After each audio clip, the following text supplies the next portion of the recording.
تحریر ڈاکٹر رشید احمد خان۔ جمہوریت اور پاک بھارت تعلقات عنوان ہے۔ پاکستان اور بھارت کے تعلقات شروع سے ہی اتار چڑھاؤ کا شکار رہے ہیں۔ 5 اگست 2019 کے بعد سے تو دونوں ملکوں میں سخت کشیدگی چلی آ رہی ہے۔ ذرائع آمد و رفت، تجارت اور اطلاعات کا تبادلہ سب بند ہے۔ اس کے باوجود سال میں 2 مرتبہ دونوں ملکوں کی حکومتیں ایک دوسرے کے ساتھ امن اور باہمی خیر سگالی کی بنیاد پر سفارتی سطح پر خصوصی رابطہ پیدا کرتی ہیں۔ ان میں سے ایک، دونوں ملکوں کے درمیان نئے سال کے پہلے دن یعنی 1 جنوری کو ایک دوسرے کی ایٹمی تنصیبات اور قیدیوں کی فہرستوں، اور دوسرا ہر سال 1 جولائی کو دوبارہ قیدیوں کی فہرستوں کا تبادلہ ہے۔ ایٹمی تنصیبات کی فہرستوں کا تبادلہ جس معاہدے کے تحت کیا جاتا ہے اس پر دونوں ملکوں نے 1988 میں دستخط کیے تھے، لیکن اس کا باقاعدہ آغاز 1 جنوری 1991 سے ہوا اور تنصیبات کی فہرستوں کا پہلا تبادلہ 1 جنوری 1992 کو ہوا۔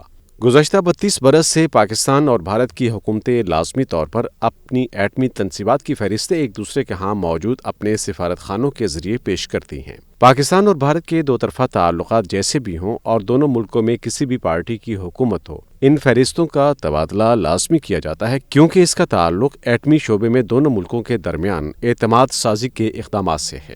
دوسرا معاہدہ جس پر 2008 میں دستخط ہوئے، خالصتاً انسانی ہمدردی کی بنیاد پر عمل میں آیا تھا۔ اس کا پس منظر یہ ہے کہ پاکستان اور بھارت کے تعلقات میں کشیدگی کی وجہ سے دونوں ملکوں میں ایک دوسرے سے تعلق رکھنے والے سینکڑوں افراد لمبے عرصے تک جیلوں میں بند رہتے ہیں۔ ان میں زیادہ تعداد دونوں ملکوں سے تعلق رکھنے والے مچھیروں کی ہوتی ہے، جو بحیرہ عرب میں مچھلیاں پکڑتے ہوئے سمندری حدود کی خلاف ورزی کے مرتکب ہو جاتے ہیں۔ پاکستانیوں کے مقابلے میں بھارتی مچھیروں کی زیادہ تعداد پاکستانی جیلوں میں ہے، کیونکہ ان کی طرف سے سمندری حدود کی زیادہ خلاف ورزی ہوتی ہے۔ یہی وجہ ہے کہ سال کی متعین تاریخوں پر جب ان قیدیوں کی فہرستوں کا تبادلہ کیا جاتا ہے تو ان میں بڑی تعداد مچھیروں کی ہوتی ہے۔ مثلاً اس سال 1 جنوری کو پاکستان نے جن 231 قیدیوں کی فہرست بھارت کے حوالے کی، ان میں سے 184 مچھیرے تھے۔ دوسری طرف بھارت نے جن 418 قیدیوں کی فہرست پاکستان کے حوالے کی، ان میں صرف 81 مچھیرے تھے۔ اس معاہدے کے تحت ایک دوسرے کی جیلوں میں موجود قیدیوں کو اپنے اپنے ملک کے سفارت خانوں سے رابطہ کرنے کی بھی اجازت حاصل ہے۔ پاک بھارت کشیدہ تعلقات کی وجہ سے دونوں ملکوں میں ایک دوسرے کے قیدیوں کو بڑی مشکلات کا سامنا تھا۔ اس معاہدے کے تحت ان کی مشکلات میں کمی واقع ہوئی ہے اور قانون کے مطابق ان کی رہائی کے عمل میں بھی تیزی آئی ہے۔ اس لحاظ سے یہ معاہدہ 1988 کے معاہدے کی طرح پاک بھارت تعلقات میں کشیدگی کم کرنے اور خیرسگالی کو فروغ دینے میں بہت کارآمد ثابت ہوا ہے، اگرچہ اس بارے میں مزید اقدامات کی بھی ضرورت ہے۔ مثلاً 1965 اور 1971 کی جنگوں میں حصہ لینے والے کئی فوجی ابھی تک لاپتہ ہیں۔ پاکستان نے انہیں اور 77 دیگر سویلین قیدیوں کو بھارت میں پاکستانی سفارت خانے سے رابطہ کرنے کی خصوصی اجازت دینے کا مطالبہ کیا ہے۔ اس کے علاوہ جن پاکستانی قیدیوں نے بھارتی جیلوں میں اپنی سزاؤں کی مدت پوری کر لی ہے، پاکستان نے ان کی فوری رہائی اور انہیں پاکستان کے حوالے کرنے کا مطالبہ کیا ہے۔ امید ہے کہ ان اقدامات کے لیے اگر کوششیں جاری رہیں تو ضرور کامیابی ہوگی، کیونکہ ان معاہدات سے ثابت ہوتا ہے کہ جنوبی ایشیا کے یہ دونوں ممالک باہمی اختلافات کے باوجود انسانی ہمدردی کی بنیاد پر ایسے اقدامات پر پوری طرح آمادہ رہتے ہیں جن کے نتیجے میں نہ صرف دونوں ممالک کے مابین بلکہ پورے خطے میں خوشگوار اور پرامن ماحول پیدا ہو سکتا ہے۔ دلچسپ بات یہ ہے کہ پاکستان اور بھارت کے درمیان یہ اہم معاہدے اس وقت طے ہوئے تھے جب پاکستان میں منتخب جمہوری حکومتیں تھیں۔ اس سے پہلے پاکستان اور بھارت کے درمیان 2 اور تاریخی معاہدے، لیاقت نہرو پیکٹ 1950 اور شملہ معاہدہ 1972 بھی جمہوری دور حکومت کے دوران ہوئے تھے۔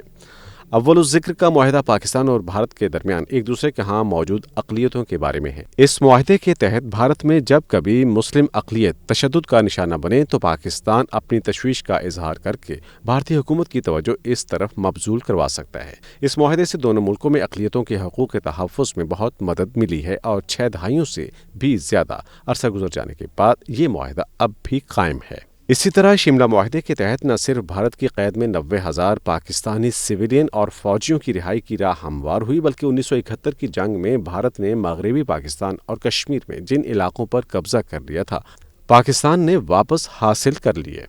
اس معاہدے کے تحت پاکستان نے بھارت سے کشمیر کی متنازع حیثیت منوا کر اسے حل کرنے کی کمٹمنٹ بھی حاصل کر لی۔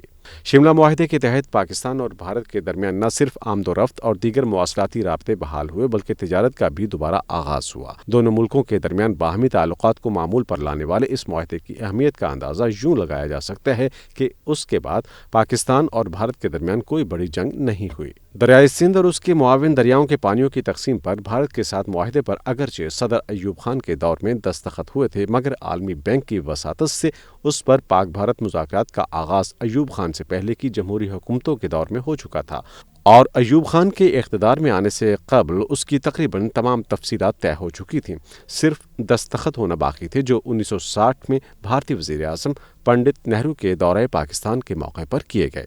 اسی طرح 2004 میں پاکستان اور بھارت کے درمیان امن مذاکرات کے جس سلسلے کا آغاز ہوا تھا اس کی بنیاد بھی 1996 میں پاکستان کے ایک جمہوری طور پر منتخب وزیر اعظم کے دور میں کمپوزٹ ڈائلاگ کی شکل میں رکھی گئی تھی۔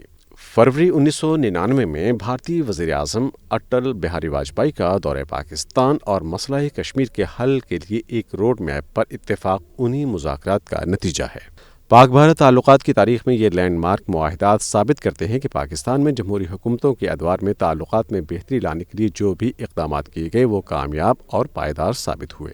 اس کی وجہ یہ ہے کہ منتخب اور جمہوری حکومتوں کے پاس عوام کا مینڈیٹ ہوتا ہے اور داخلی امور اور خارجہ تعلقات کے شعبوں میں جو بھی فیصلے کیے جاتے ہیں عوام کے مفاد کے لیے کیے جاتے ہیں۔ دوسرے فریق بھی ایک جمہوری اور منتخب حکومت پر اعتبار کرتے ہیں اور نہ صرف قلیل المیعاد بلکہ طویل المیعاد اہمیت کے حامل مسائل پر بھی اتفاق ہو جاتا ہے۔ پاکستان اور بھارت کے معاملے میں تو جمہوری امن کے اس نظریے کو خاص اہمیت حاصل ہے کیونکہ دونوں ممالک کے درمیان امن اور استحکام کے راستے میں سب سے بڑی رکاوٹ اعتماد اور یقین کا فقدان ہے۔ اس رکاوٹ کو صرف اسی صورت دور کیا جا سکتا ہے جب دونوں ملکوں میں عوام کے مینڈیٹ کی حامل منتخب جمہوری حکومتیں برسر اقتدار ہوں۔